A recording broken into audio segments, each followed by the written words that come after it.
तो अब बात करते हैं भगवान तुंगनाथ की डोली की। तो कहा जाता है जब भगवान शीतकालीन गद्दी और नानी जी ने आज बनाया हमारे लिए राजमा दाल चावल और सब्जी।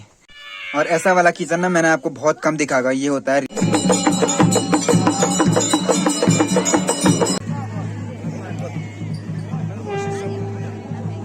तो सबसे पहले आप सभी लोगों को एक प्यारी सी गुड मॉर्निंग फ्रॉम तुंगनाथ घाटी के इन खूबसूरत पहाड़ों से। तो सबसे पहले आप सभी लोग ये बताइए कि आप लोग कैसे हैं। हम तो बिल्कुल बढ़िया हैं। और आप काफ़ी पूछ रहे थे कि व्लॉग नहीं आ रहे हैं। व्लॉग ना आने का रीज़न ये था कि हम जैसे केदारनाथ से आए ना, तो काफ़ी कुछ ऐसा हो गया था कि व्लॉग नहीं कर पाया और करना भी सही नहीं था। इसके बारे में हम अगले व्लॉग में बात करेंगे। जब नया व्लॉग आएगा तो उसके बारे में पूरा बताएंगे क्यों व्लॉग नहीं आ रहे थे, रीज़न क्या था। पहले आज की बात करते हैं, उसकी बात अगले व्लॉग में करेंगे। पहले आज की बात करते हैं। तो आज हमें जाना है हुड्डू में। अब हुड्डू में क्यों जाना है, तो हुड्डू हमारे जो नज़दीकी सामने वाला गांव है ना, तो वहाँ जाना है हमें। तो तुंगनाथ भगवान है तो जो हमारे सामने के पहाड़ों पे विराजमान है। तो 6 महीने मैंने आपको, जब मैं तुंगनाथ जाता हूँ तो हर बार बताता हूँ कि 6 महीने वो तुंगनाथ में रहते हैं और 6 महीने अपने शीतकालीन गद्दी स्थल मक्कू मठ में रहते हैं। तो अभी उनके कपाट बंद हो गए हैं क्योंकि अब शीतकालीन मतलब ठंड बढ़ने वाली है और बर्फ़ पड़ने वाली है, तो वो नीचे आ जाते हैं अपने शीतकालीन गद्दी स्थल में। तो अभी वो आने वाले हैं, मतलब उनके कपाट कल बंद हो गए थे और आज वो आने वाले हैं हुड्डू में। तो अभी हम वहीं जा रहे हैं उनके दर्शन करने। तो चलिए आपको भी ले चलते हैं। तो मैं आपको एक बड़ा आइडिया दे देता हूँ कि हमें जाना कहाँ से है और कहाँ तक। तो हमें ये रोड से जाना है अपने गांव से होके सीधा यहाँ सामने है हुड्डू गांव। तो आज हम जाएंगे चाचा जी की कार में, जो भाई लोग धो रहे हैं अभी। और चाचा जी भी घर आए हुए थे और दर्शन करना चाहते थे, तो हमने सोचा ये तो बढ़िया हो गया, बाइक ले जाने की ज़रूरत ही नहीं पड़ेगी। अब आप लोग देख रहे होंगे कि मैंने बिल्कुल सेविंग करी हुई है, टोपी पहनी हुई है। अब ये सेविंग करने का रीज़न क्या है, मेरे पीछे जो भाई लोग हैं उन्होंने भी टोपी पहनी हुई है और सेविंग करके ना मास्क पहना हुआ है। मैं भी घर पे नॉर्मली मास्क नहीं उतारता हूँ, लेकिन अब ब्लॉगिंग करनी थी तो फिर मास्क में ना अब बोलने में नहीं होता, तो मैं घर पे नॉर्मली उतारता भी नहीं हूँ। अब क्या कर रहा है, रीति रिवाज है, करने पड़ते हैं। इसके बारे में अगले व्लॉग में बात करूंगा। अभी देखो मास्क उतार के ना एक छोटा सा बच्चा टाइप का लग रहा हूँ मैं, ये भी ऐसे लगता है, इसलिए कैमरे के सामने आएंगे भी नहीं आज। तो अभी ये बात करेंगे अगले व्लॉग में। पहले अपनी जर्नी को स्टार्ट करते हैं, पहले कार धोते हैं और फिर चलता है हुड्डू के लिए। चाचा जी गुड मॉर्निंग। अरे यार गुड मॉर्निंग। और देखो चाचा जी की भी बिल्कुल शेविंग करी हुई है, लेकिन चाचा जी आर्मी वाले हैं तो पता नहीं चल रहा है, तो हमारा फट से पता चला। क्यों चाचा जी, ऐसा क्यों? हमको तो 25 साल हो गए। हम नया लगा रहे हैं तो इसीलिए वो फट से पता चल रहा है, चेहरे पे चमक आ रही है बिल्कुल सी। हम लोग जब नए भर्ती हुए ना, हमारी दाढ़ी तो हमको मिट्टी लगा के फिर बिना लगवाए उन्होंने जबरदस्ती। अच्छा, जैसे दाढ़ी आ जाए। अब आर्मी वालों को मुंह पे चमक चाहिए ना बिल्कुल एक, तो इसीलिए फिर दारू पी के भी हो जाता था। ये है सही रीजन। दारू और leg piece, chicken leg piece, mutton leg piece, सही बात है।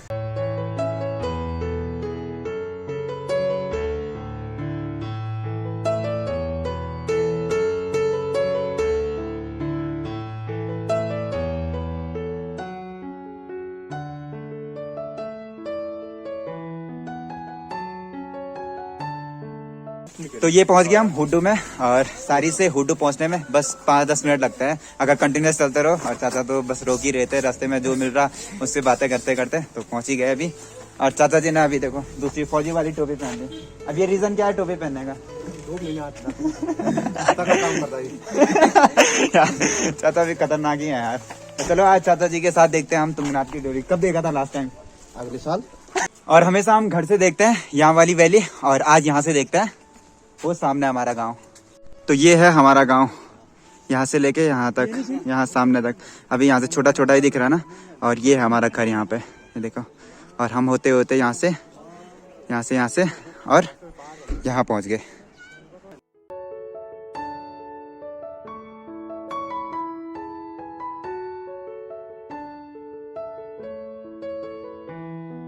तो ये पहुंच गया हम जहाँ पे देवता आएगा, मतलब जहाँ पे उनकी स्वागत होगा और यहाँ पे अर्घ लगेगा उनके लिए। तो कहीं भी मंदिर में जाने से पहले जहाँ पे देवता वगैरह आते हैं, कुछ भी बड़ा फंक्शन टाइप का होता है ना, तो सबसे पहले एक बढ़िया सी जगह ढूंढनी पड़ती है कि कहाँ पे यार बढ़िया सा मिलेगा, कहाँ से आपको बढ़िया अच्छी तरह से दिखेगा। तो अभी मेरे को ये छत मिल गया है, यहाँ से मतलब एकदम से बड़े सा फ्रेम आएगा। तो आपको दिखाते हैं कैसे तुंगनाथ आता है और कैसे उनको अर्घ लगाएगा। जैसे हम नंदा में स्वागत किया था नंदा का, तो ऐसे तुंगनाथ का स्वागत करेंगे अर्घ लगा के।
तो फिलहाल तो डोली आ गई है और जो यहाँ पे अर्घ वगैरह लगाते हैं तो वो भी लगा दिया है। अब आरती होगी और उसके बाद ना यहाँ पे सारे घरों घरों में देवता जाते हैं और मैं थोड़ा दूर से शॉट ले रहा हूँ। इसका भी एक रीज़न है, तो मैं सारी चीज़ें कवर, मतलब आपको लग रहा होगा ये क्या रीज़न है, कैसा रीज़न है कि इन्हें तो पास जा रहा है ना हमें कुछ बता रहा है, तो मैं सब अगले व्लॉग में कवर करूँगा। अभी मैंने वहाँ पे तो सारा कवर कर लिया, अभी देवता वहाँ पे आरती होगी और उसके बाद घरों में जाएगी। तो फिलहाल मैं एक दोस्त के घर पे जा रहा हूँ, आजकल दोस्त भी घर आया हुआ है, तो मैंने सोचा यार मैंने और सचिन भाई ने सोचा कि दोस्त के साथ चलते हैं, मिलते हैं वहाँ पे, चाय पीते हैं। और ये पहुँच गया हम दोस्त के घर पे। वाह, ये वाला फील भी ना बहुत कम मिलता है।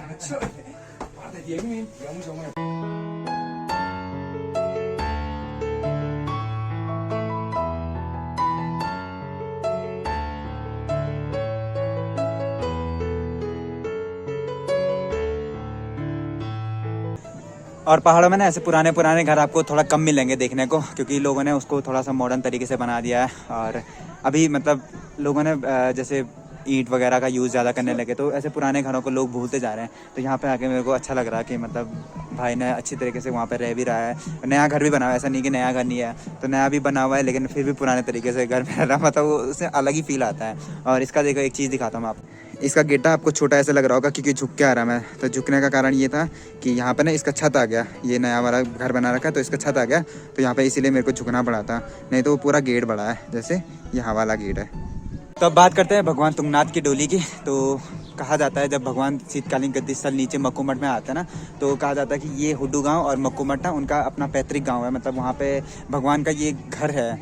तो इसीलिए आप सोच रहे होंगे कि सारी में क्यों नहीं गया, हमारे गांव में क्यों नहीं गया, या बगल वाले गांव में क्यों नहीं गया।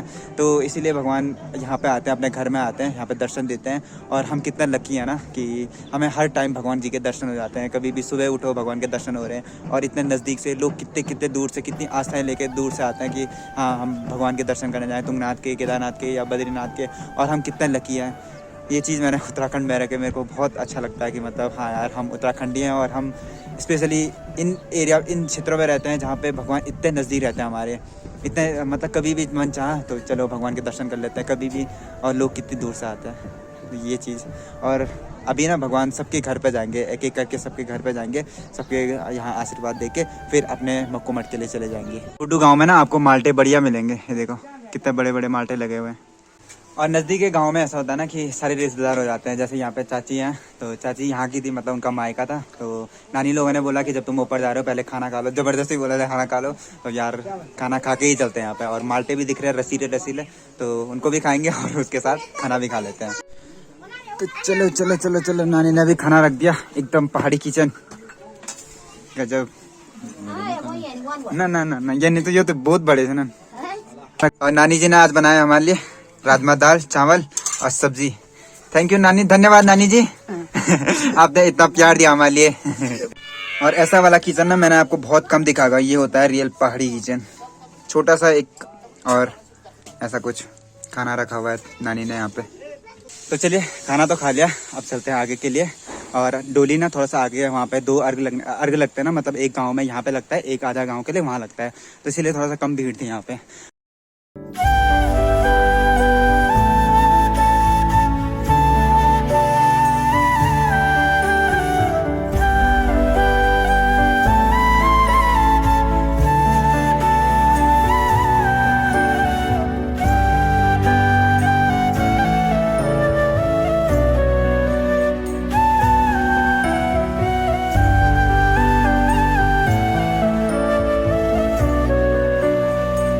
और अभी हम पहुंच गए बनतोली में। और बनतोली में क्या होता है ना कि सभी हमारे जो आसपास के गांव वाले हैं वो वहाँ पे भोग बनाते हैं, और उस भोग का निरीक्षण करने के लिए भगवान की डोली जाती है, और उसका निरीक्षण करके यहाँ से फिर आगे बढ़ते हैं।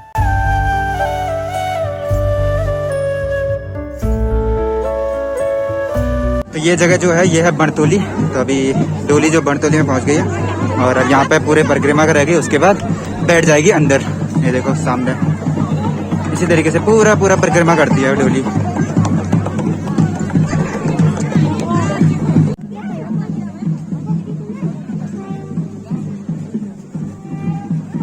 तो अभी हम यहाँ पे पहुँच गए, और आज ना डोली यहीं पे, मतलब यहाँ पे आधे 2 घंटे यहीं पे रहेगी।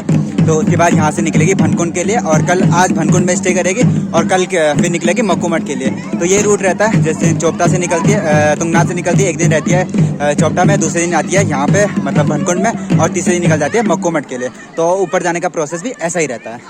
अब यहाँ पर भगवान तुंगनाथ की पहले पूजा आरती हो जाती है, उसके बाद 2-3 घंटे थोड़ा विश्राम किया जाता है और फिर बढ़ जाते हैं आगे के लिए।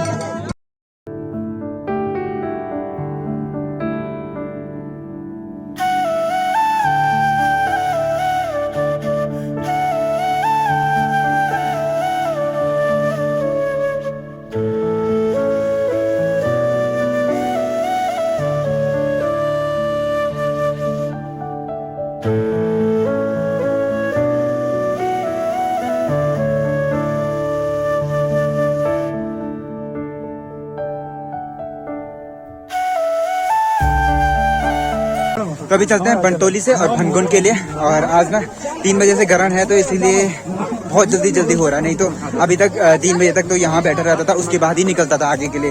इस साल ग्रहण का सीन हो गया, तो इस बार देवता को भी थोड़ा सा जल्दी ही करवाना पड़ रहा है। और ये डोली इतनी खतरनाक है ना, मतलब जहाँ पे आप देखोगे ऐसे झुक जाती है, और फिर आप देख रहे होंगे, आप लोग सोच रहे होंगे कि ऐसा करा जा रहा है, लेकिन ऐसा करा जा रहा है। वो डोली के अगर बिल्कुल कंट्रोल ना हो ना, उनको अगर थोड़ा सा कंट्रोल में ना रखा जाए ना पंडितों द्वारा, तो वो इतना खतरनाक भागती है ना, तो सबको थका देगी, इतना भयंकर होता है। लेकिन वो थोड़ा कंट्रोल की हुई है, इसीलिए उनको थोड़ा सा जल्दी भी करवाना है। और ग्रहण से पहले क्या होता है कि अगर ग्रहण में रुक गई कहीं, मतलब बाहर रह गई, तो फिर अशुद्ध हो जाती है डोली, ऐसा माना जाता है। तो इसीलिए थोड़ा जल्दी करवा रहे हैं।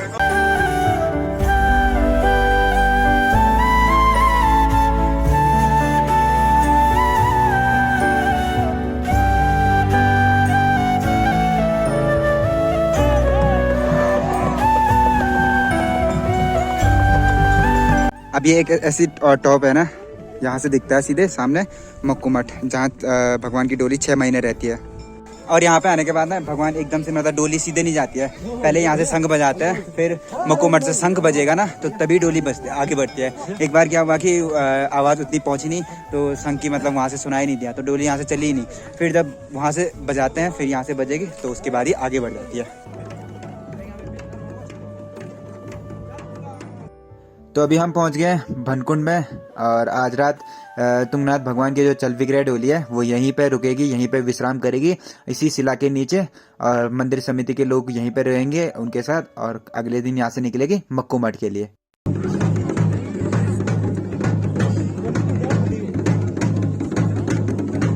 और आज डोली रहेगी इसी पत्थर के नीचे, और अभी वहाँ पे मंदिर समिति वाले कुछ लोग रहेंगे डोली के साथ, तो सब लोग गांव वाले तो चले जाएंगे और वो वहाँ पे रहेंगे, और कल फिर यहाँ से जाएगी मक्कूमठ के लिए। तो अब हम भी यहाँ से निकलते हैं घर के लिए, क्योंकि चाचा कॉल कर रहे हैं, तो चाचा ने बोला फटाफट आ जाओ, और हमने भी बोला हम रास्ते में हैं, तो निकलते हैं। चाचा को भी कहीं जाना है ना, और हम पैदल जाना नहीं चाहते हैं यहाँ से, तो अभी यहाँ से घर के लिए निकलते हैं। गोर भी सिनवाई जवा था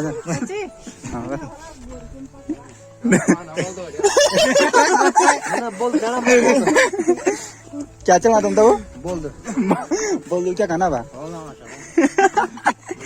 तो ये पहुंच गया हम होटू मार्केट में, और रोड पे पहुंच के अब निकलते हैं यहाँ से घर के लिए।